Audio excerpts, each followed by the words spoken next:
The prestigious Whitmore Academy buzzed with the usual after-school chaos as parents arrived to collect their children.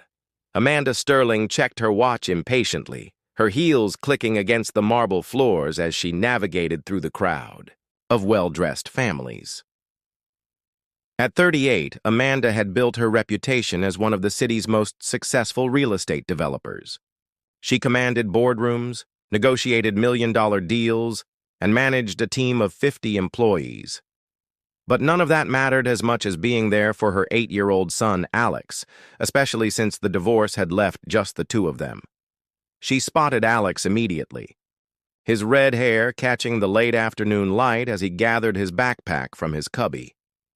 The sight of him always softened something inside her, reminding her of what truly mattered beneath all the business suits and deadlines. "Mom!"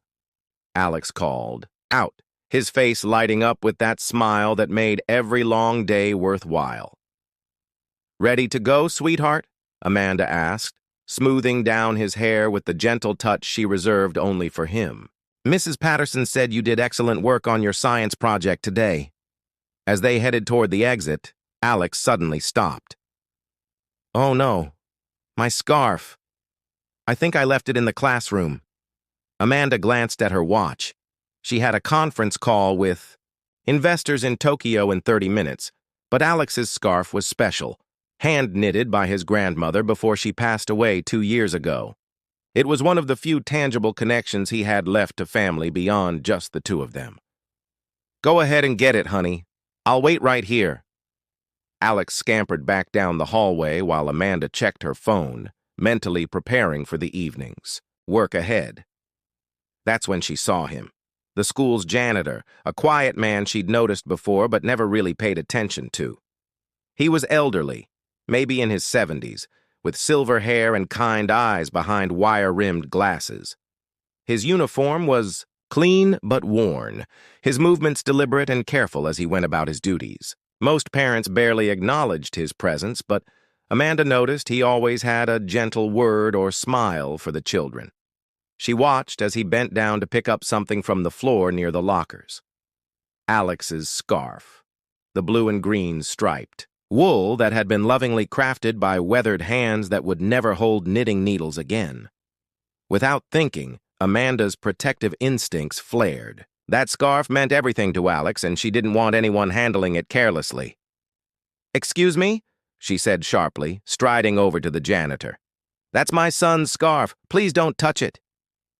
The elderly man looked up, startled by her tone. He was holding the scarf carefully, almost reverently, his fingers tracing the intricate knit pattern.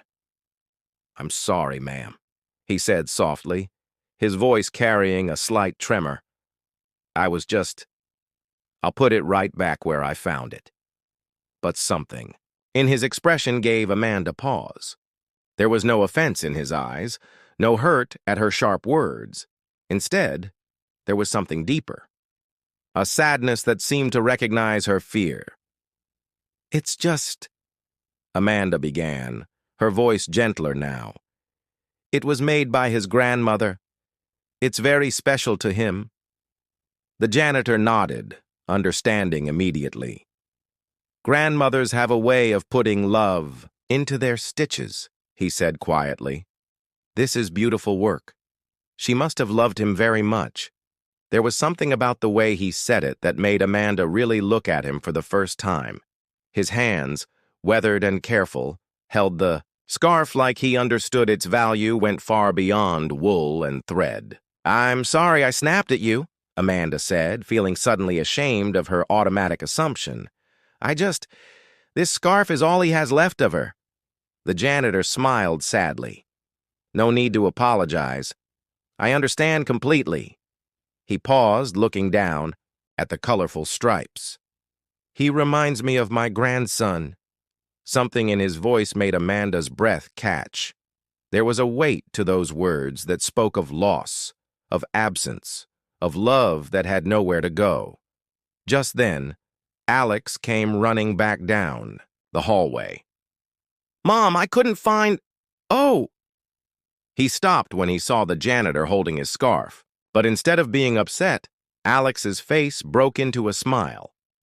"Hi, Mr. Garcia," Alex said brightly. "You found my scarf. Thank you." The janitor, Mr. Garcia, carefully draped the scarf around Alex's neck, adjusting it with the practiced care of someone who had done this countless times before. "There you go, young man," Mr. Garcia said warmly. "Can't have you catching cold." "Your grandmother wouldn't like that," Alex beamed up at him. "How did you know my grandma made it?" "Because," Mr. Garcia said gently, "grandmothers always make the warmest scarves. They put extra love in every stitch so their grandsons stay safe and warm wherever they go." Amanda watched this exchange with growing awareness. She noticed how comfortable Alex seemed with Mr. Garcia, how naturally they interacted. This wasn't their first conversation. "Mr. Garcia helps me sometimes," Alex explained to his mother. "When I drop my lunch or can't reach something in my locker. He's really nice." "Your son is a good boy," Mr. Garcia told Amanda quietly. "Always says please and thank you. Always helps other kids when they need it. You should be proud." There was something in his tone, a wistfulness that made Amanda's heart ache. She found herself really looking at this man who had been part of Alex's daily world while remaining invisible to her. "Mr. Garcia," she said gently, "you mentioned your grandson." His face clouded for a moment. "David. He would have been about Alex's age now?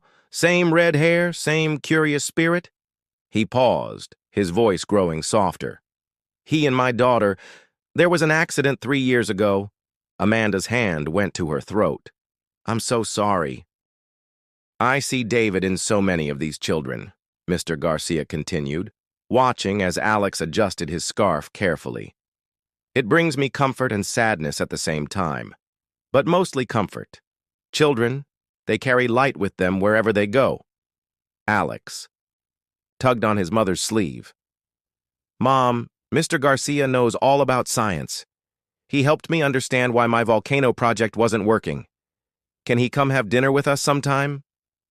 The innocent invitation hung in the air like a bridge between two worlds that rarely touched. Amanda looked at Mr. Garcia's surprised, hopeful expression, and something shifted in her understanding. This man wasn't just the school janitor. He was someone who had loved and lost, who found purpose in the small kindnesses he could offer to children who reminded him of his own precious memories. That would be lovely," Amanda said, meaning it completely. "Alex is right. We'd love to have you join us for dinner."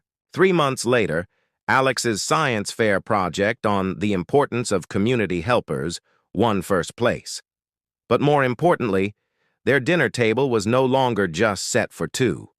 Mr. Garcia, Eduardo, had become the grandfather Alex had never known he was missing and the friend Amanda hadn't realized she needed. Sometimes the most important people in our children's lives are the ones we overlook. Sometimes wisdom comes dressed in work uniforms, and love shows up in the quiet moments when someone carefully picks up a dropped scarf and treats it like the treasure it truly is.